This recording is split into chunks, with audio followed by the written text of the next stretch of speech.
ahora nuestros, cruzar esa puerta, la que nosotros cruzamos en algún momento dado de nuestra vida. Una puerta es un separador entre dos espacios. Cuando uno peca, está de un lado de la puerta. Está muerto en los delitos y los pecados. Según Efesios capítulo 2, versículo 1, Pablo dice, ustedes estaban muertos cuando estaban en los delitos y en los pecados. Sí, en los pecados que vivían, que practicaban, mas Él los dio vida a ustedes. Eso es la otra parte de la puerta. La puerta de la conversión, cuando se le abre a una persona, pasa de estar muerto a estar vivo para el Señor. Esa puerta es el bautismo, es Jesucristo, Él es la puerta. Dice metafóricamente de Él, es la puerta, y todos debemos tratar de cruzar por esa puerta, por más que es pequeña, es estrecha, debemos cruzar esa puerta. Hay varias prácticas de bautismo en la humanidad. Existe la práctica, hermanos, de echar el agua en la frente de los niños mezclada con aceite. Algunos le llaman a esto bautismo, el bautismo tradicional de los católicos. Todavía hay algunos hermanos en Cristo que fueron alguna vez bautizados en ese bautismo cuando estaban pequeños en la religión tradicional. Otra práctica de bautizar es por inmersión, pero como un requisito de membresía o de testimonio para salvación. Es el bautismo denominacional o protestante. Y también existe otro bautismo que es por miedo, con el fin de escapar ante un castigo inminente, no con los propósitos correctos. Si es por inmersión, pero no con los propósitos correctos, muchos por miedo. Pero ¿qué dice la Biblia acerca de esta puerta? ¿Qué dice la Biblia acerca del bautismo? ¿Para qué es el bautismo? ¿Y qué sucede en el bautismo? Bueno, lo primero que vamos a estar estudiando, hermanos, es qué es el bautismo. La Biblia nos enseña que el bautismo inicialmente fue una práctica, de hecho no nació en la iglesia, no nació ni siquiera en el pueblo de Dios. El bautismo era una práctica pagana, ¿verdad? De una secta judía mezclada con algunos pensamientos paganos. Ellos sumergían cosas para consagrar. Los esenios fueron una secta judía que no era oficial o predominante, era muy apagada por los fariseos, era muy apagada por los saduceos, vivían en cuevas, especialmente en las cuevas de Qumran se encontraron muchas tablillas, mucha arqueología de los esenios. Muchos piensan que Juan el Bautista tuvo que ver algo con ellos, que Jesús también tuvo alguna influencia y que de allí tomaron el tema del bautismo. Especialmente Juan fue el que lo empezó a manifestar como en aquel tiempo como una muestra de arrepentimiento y también para perdón de los pecados, según lo que nos dice la Biblia con respecto a la predicación de Juan. Pero literalmente, hermanos, el término bautismo significa una sepultura, una inmersión en agua. Colosenses capítulo 2, versículo 12 dice que cuando es bautizado, uno es sepultado con Cristo y también es resucitado con Él. ¿Sí? Eso es lo que pasa en el bautismo, es una sepultura en agua. Es un molde, es una forma, es un modelo de enseñanza, según Romanos capítulo 6, versículos 17 y 18. Los cristianos romanos, Pablo les recuerda, ustedes obedecieron de corazón, ¿sí? Para dejar de ser esclavos del pecado y vinieron a ser siervos de la justicia. Hubo como una puerta entre ambos estados. En esclavitud, se abrió la puerta, ellos la cruzaron de corazón y llegaron a ser siervos de la justicia. Es la puerta de la conversión a Cristo. Gálatas 3:27 nos dice la Escritura que todos los que hemos sido bautizados en Cristo, de Cristo estamos revestidos. Antes estamos vestidos del hombre malo y en el bautismo nos vestimos, nos ponemos ese nuevo vestido, esa nueva pinta cristiana, ¿verdad? Ahora nuevos en Cristo. Pasemos a un punto importante. ¿Para qué es el bautismo? ¿Qué propósito tiene el bautismo. Hay varios propósitos en la Escritura. Inicialmente, hermanos, el bautismo es para obedecer a Cristo. Es lo primero. Recuerden, hermanos, que el que quiera ser seguidor de Jesús tiene un compromiso. ¿Cuál es? Poner a Cristo por encima de todas las cosas. Y Mateo 28, versículos 18 al 20, dice: toda autoridad me es dada en el cielo y en la tierra. Por tanto, vayan y hagan discípulos a todas las naciones, bautizándolos en el nombre del Padre, del Hijo y del Espíritu Santo. Entonces, primero que todo, el bautismo tiene el propósito de que el hombre obedezca a Cristo, ponga a Cristo primero que todas las cosas. Ese es el primer y más grande propósito, o el propósito por excelencia del bautismo, que una persona demuestre su obediencia al Señor. Lo segundo es que el bautismo, según Hechos 2:38, es para el perdón de los pecados. ¿Sí? Hechos 2:38, pues ya el hermano lo estuvo tratando ahora, yo también lo traté en la primera predicación.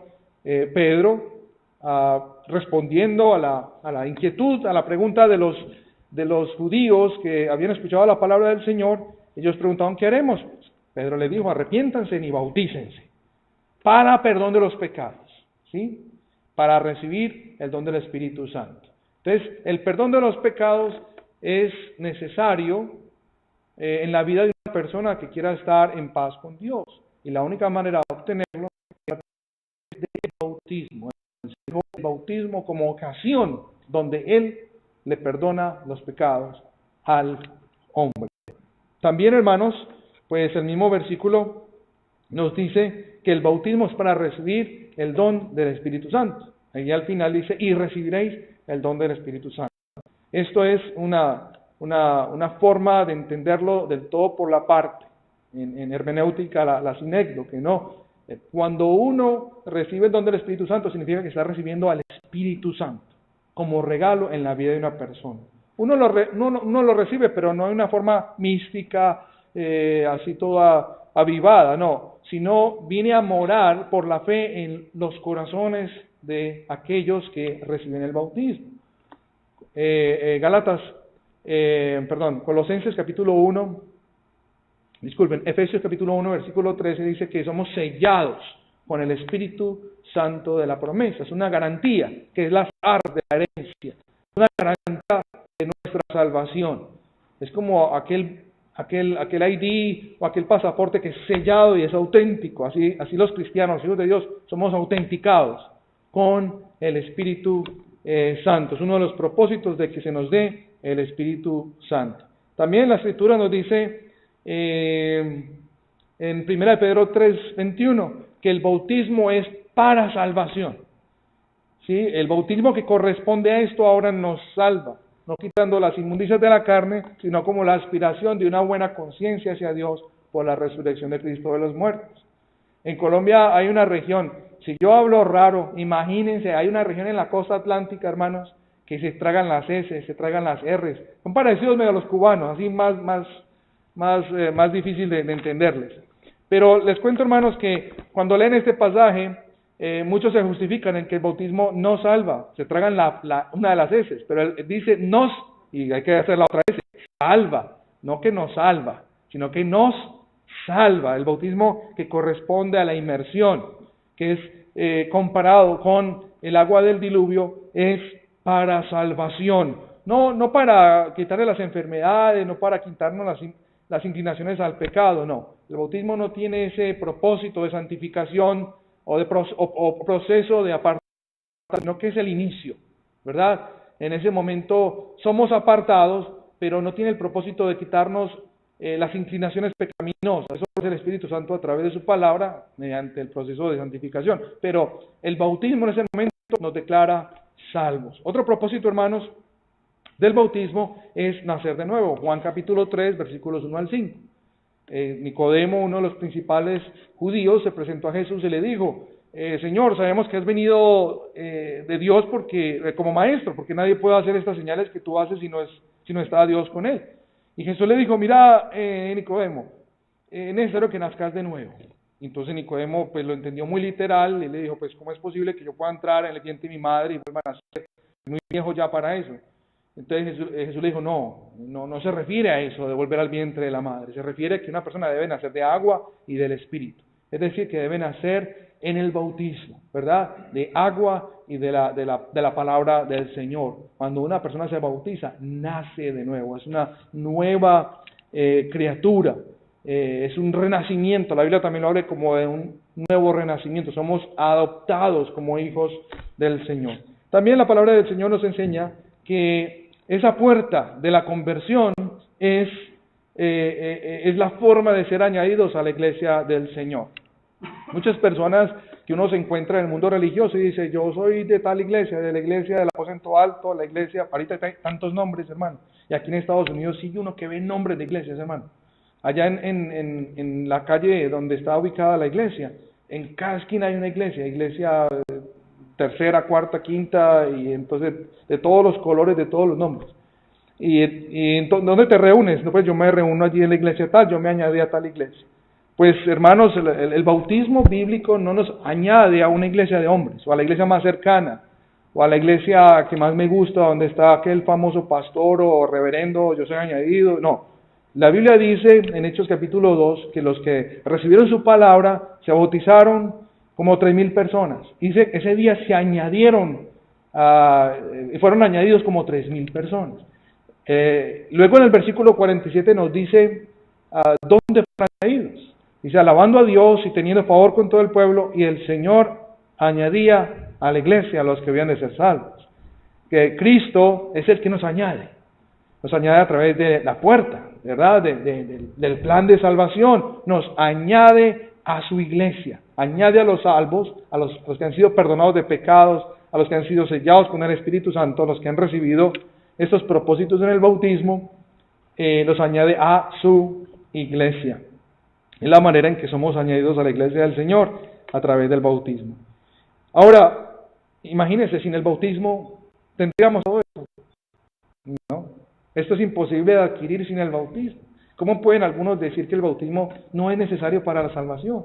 ¿Cómo pueden algunos subestimar el bautismo, esta forma de doctrina que el Señor nos dejó para hacer la voluntad de Dios? El bautismo es muy esencial, hermano. El bautismo es supremamente importante en la vida de una persona que quiere agradar a Dios.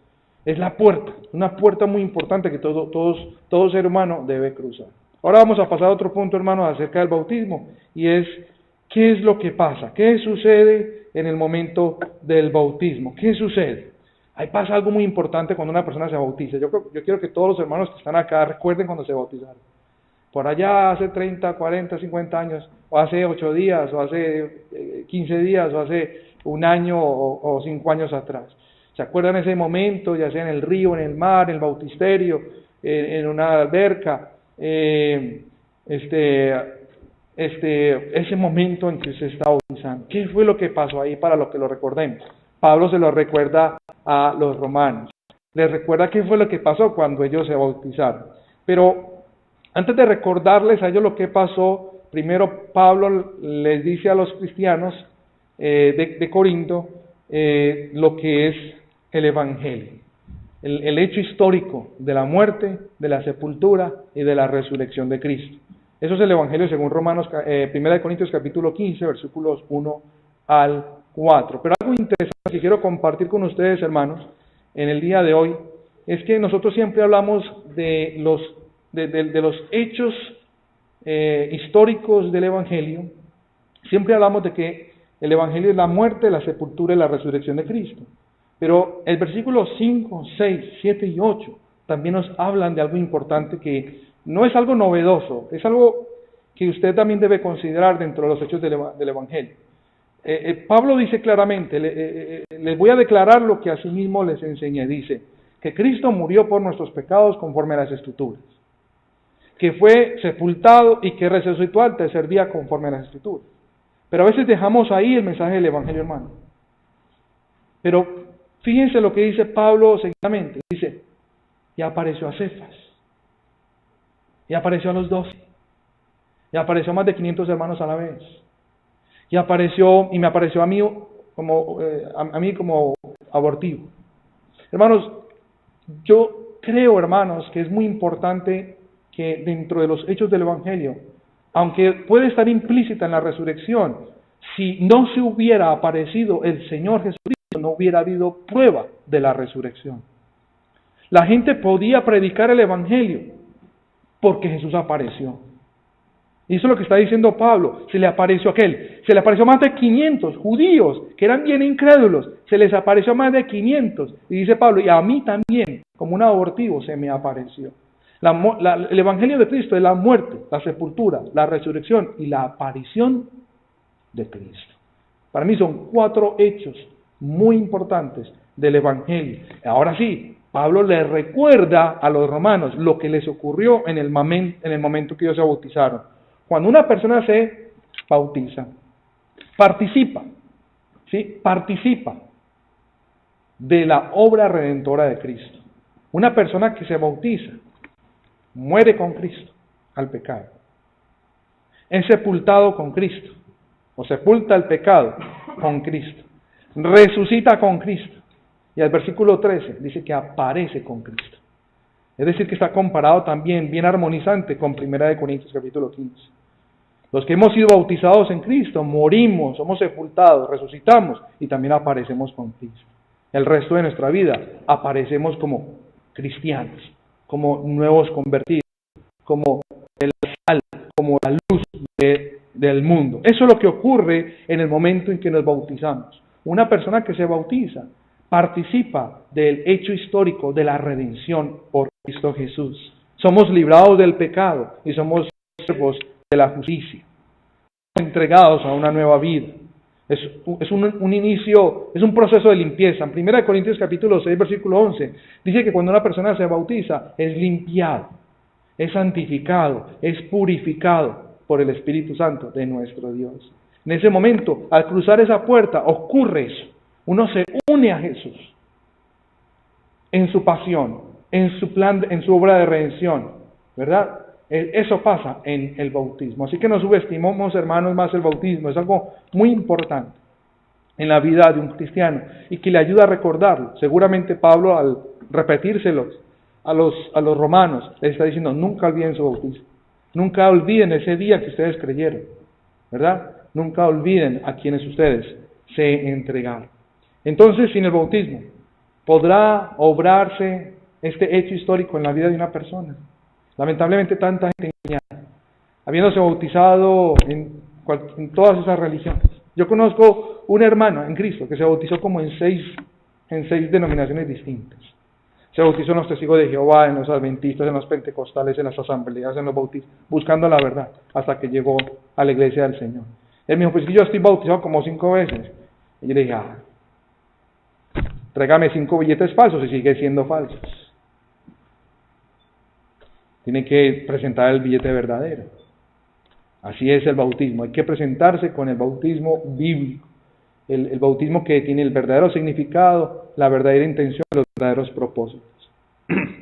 Entonces, hermanos, esto es lo que ocurre en el momento en que una persona se bautiza. Pero cuando una persona se bautiza, cruza esa puerta, ¿qué pasa? Después del bautismo, ¿qué? Bueno, aquí es donde empieza, hermanos, el proceso de la fidelidad, o convertirse y transformarse en otra persona. Ahí viene la conversión, la puerta de la conversión.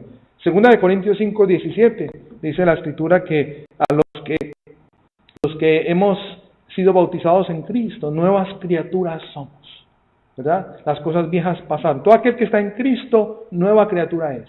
Las cosas viejas quedan atrás, y aquí todas son hechas nuevas. Cuando una persona se bautiza, deja todos esos conceptos que tenía antes, no solamente de su vida moral, no solamente de su vida personal, sino incluso hasta de su vida religiosa. Porque a muchos hermanos hoy en día les cuesta todavía creer y tener convencimiento de las cosas de Dios. Porque es que hay muchos hermanos todavía que viven o quieren tener una vida en Cristo basada en los rudimentos de las denominaciones, basada en los rudimentos de lo que creyeron antes en la iglesia católica o en la iglesia pentecostal, todavía en sus caprichos y en sus ataduras y la esclavitud, porque no dejaron las cosas viejas atrás. Hay que empezar a hacerlas nuevas, ¿sí? Si usted es un niño en Cristo, y especialmente a los que se han bautizado últimamente, blanqueece, ponga todo en blanco y déjese. Esa es parte de la conversión, empezar a hacer todas las cosas nuevas, para que después no tengamos problemas, ¿verdad? Para que no tengamos estorbo con esos conceptos que teníamos antes de cruzar esa puerta. Una persona que se bautiza y que cruza esa puerta es una nueva persona, nuevas metas, nuevas costumbres, nuevos pensamientos, todo nuevo.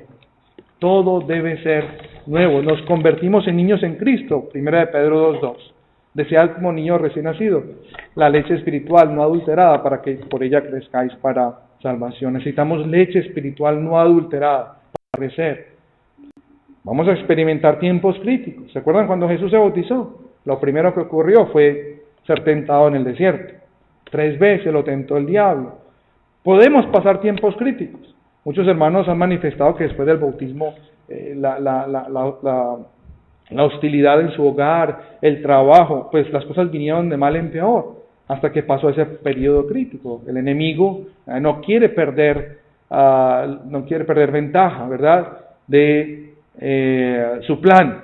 Por eso a veces trata de tentar a los recién convertidos. De hecho, hasta hay posibilidad de caer. En Hechos capítulo 8, vemos cómo los samaritanos recibieron la palabra de Dios, se convirtieron hombres y mujeres, y dice que aún había allí un tal Simón, mago, que al bautizarse y al recibir la imposición de manos de los apóstoles, cuando veía que los apóstoles repartían ese don, les ofreció dinero. Aún después de su bautizo, pecó, cayó en ese pecado de la avaricia, y Pedro lo reprendió: y arrepiéntete de tu maldad.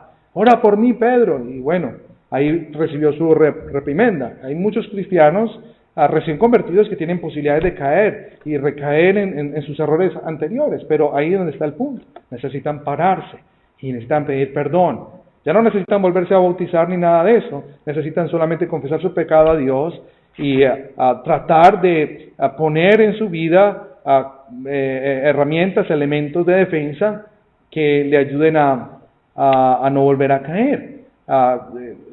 Creo que es 1 de Juan capítulo 2 versículo 1, dice: hijitos, os escribo estas cosas para que no pequéis, ¿verdad? La Biblia nos ayuda a evitar el pecado, pero fíjese lo que dice: si en caso tal pecamos, abogado tenemos para con el Padre, a Jesucristo el justo. No usemos ese pasaje pues para justificarnos de nuestro pecado, pero tampoco está perdida toda la batalla cuando el cristiano peca. Unos más maduros, hermanos que tienen 30, 40 y 50 años. El pecado no hace excepción de personas, no discrimina. Pueden ser viejos, pueden ser muy ancianos, pueden ser muy predicadores. El pecado siempre está a la puerta asediándonos. Entonces, cuando una persona se cruza esa puerta, se convierte a Cristo, se convierte en un representante de Cristo, según 2 Corintios 3:2. Es una carta abierta a los hombres que puede ser leída. A partir de ese momento, Dios desea que le pongamos a Él primero todas las cosas, ¿sí? Es el compromiso por excelencia del Hijo de Dios, del que quiere ser discípulo de Cristo. Ahí está Lucas capítulo 9, Lucas 14, donde se nos habla del verdadero compromiso del recién convertido: poner a Cristo primero en su vida, adorarlo solo a Él, vivir solo para Él y poner toda su esperanza en Él. El bautismo es la ocasión donde entramos en contacto con la sangre de Cristo. Entramos en contacto con Jesús mismo por la fe. Esa sangre nos limpia de nuestros pecados. Y es allí donde nos unimos a Cristo en su obra redentora para encontrarnos nuevamente con nuestro Creador y nuestro Dios. Es la puerta a la nueva vida, aquella vida del Espíritu. Pero esa puerta hay que abrirla. Esa puerta no se va a abrir sola. Esa no es una puerta de garaje con control remoto. Es una puerta normal que hay que abrirla. Y el único que la puede abrir es uno. Uno es el único que puede abrir la puerta que el Señor puso a la conversión. Dios ya la puso. Está cerrada por causa de nuestros pecados. Pero usamos la llave del Evangelio. Jesús le dijo a Pedro: y a ti te haré la llave del reino. Y esa llave la tenemos hoy día se predica en la iglesia, el Evangelio, se predica en la calle. Usted puede tomar esa llave y abrir esa puerta, bautizándose en Cristo Jesús. Y allí se le abrirá esa puerta con todas las bendiciones que hay en Él. Efesios 1:3. Bendito sea el Dios y Padre de nuestro Señor Jesucristo, que nos bendijo con toda bendición espiritual en los lugares en Cristo. ¿Vamos a dejar esa puerta cerrada? ¿Vamos a abrirla hoy? ¿Quisieras abrirla hoy, apreciado amigo? Ya sabemos cuál es esa puerta. Ya sabemos cuál es la llave. Y hoy está esa puerta puesta delante de ti. ¿Qué vas a hacer?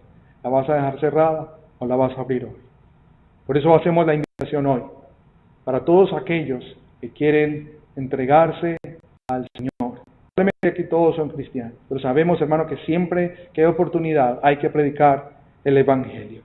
Pero tal vez tú, amado hermano, de alguna manera te has cerrado esa puerta en ocasiones y no te has comportado como un convertido de Cristo. Y de vez en cuando te regresas por la puerta y te la cierras a ti mismo. Ya no es necesario volverte a bautizar, pero sí el Señor te ofrece hoy la oportunidad de arrepentirte. Fíjate que el texto de Segunda de Pedro, capítulo 3, versículo 9, está hablando, el texto de Apocalipsis capítulo 3, versículo 21, dice: yo estoy a la puerta y llamo. Si alguno oye mi voz y abre la puerta, entraré en él y cenaré con él y él conmigo. Muchas veces usamos este pasaje para los inconversos. Pues no le veo nada de malo estirar el pasaje hasta allá, no hay ninguna falsa doctrina, pero inmediatamente el pasaje está hablando del cristiano, está hablando de las iglesias. Y el Señor dice: estoy a la puerta y llamo. Se hace increíble, suena irónico que el Señor tenga que tocarnos la puerta para venir a cenar con nosotros. Es paradójico que como cristianos tengamos que abrir la puerta al Señor.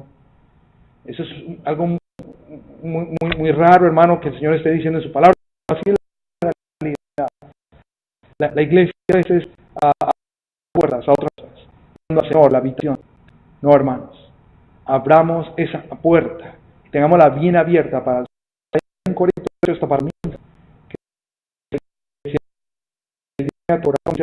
Cristo vive en mí y no hay lugar para ti. Y al final dice: si Cristo es tu corazón, te dice: déjame entrar. Y sí, Cristo ven a mí porque hay lugar para ti. Vamos a ponernos de pie, hermanos. Si hay alguno en esta tarde aquí que es simpatizante, amigo, nos está visitando, pues hoy está la oportunidad de abrir esa puerta.